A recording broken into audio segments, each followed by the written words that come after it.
And if you wish to dispute that, then to be sure we do we have a very significant disagreement, as we always do. The gentleman's time has expired. The pivoting from one corner of the philosophical divide to another, I now recognize the gentleman from Texas, Mr. Paul.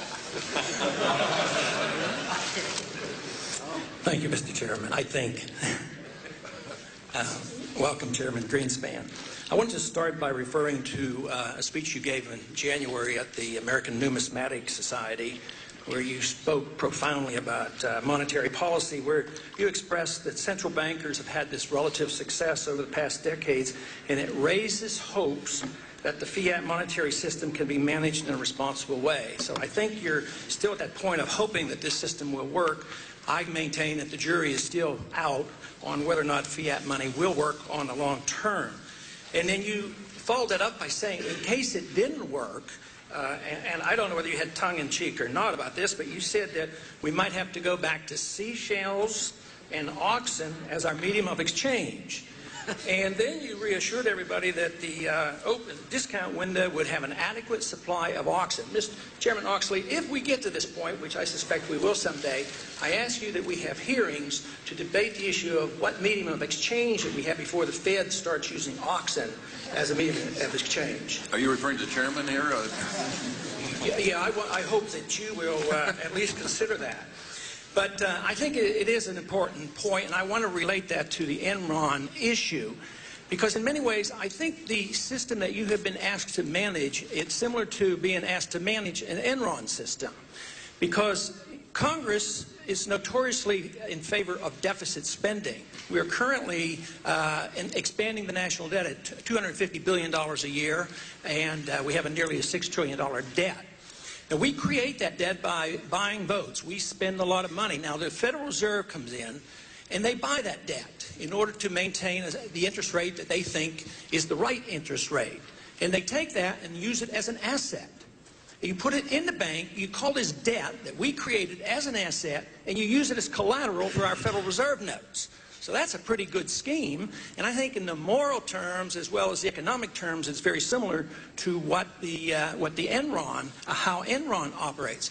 I'm not convinced the system works very well, because a lot of people here praise you for the adequate amount of liquidity, and that's what inflation is. Create more money, lower interest rates. Every time you ask for liquidity, every time you ask for lower interest rates, you're asking for inflation of the money supply. And I think what we fail to do is ever ask about the cost. Do we ever concern ourselves about the people who have had 2/3 of their income removed because they happen to be savers and living off interest? We gouge them with inflation, the loss of purchasing power, as well as taxing that, and yet a lot of people in this country have suffered from that particular system. Now, the analogy I would like to draw is something you said in your testimony on page 13. And you have mentioned several times now that Enron may be a good lesson, and I think it is. And I'm not for more of this regulation by SEC. I think you're correct that derivatives provide a market tool that is worthwhile. But you said the Enron decline is an effective illustration of the vulnerability of a firm whose market value largely rests on capitalized reputation with very little, if no, physical assets. That's exactly what our monetary system is all about. And that's why I believe the dollar is vulnerable. We in Congress do not have a responsibility to run Enron. Some other government has a responsibility to deal with fraud. We have a responsibility to the dollar. And I think that's what we fail so often to address around here. And you said that Enron provides encouragement that the force of market discipline can be counted on over time to foster a much greater transparency. That's exactly what the market does with money.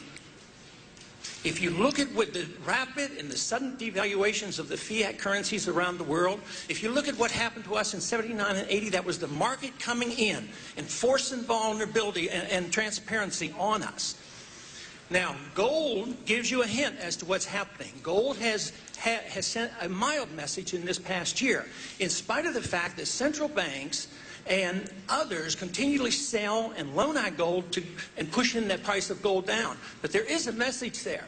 So I would ask you, can you see any corollary whatsoever on what you're asked to do in running our monetary system to that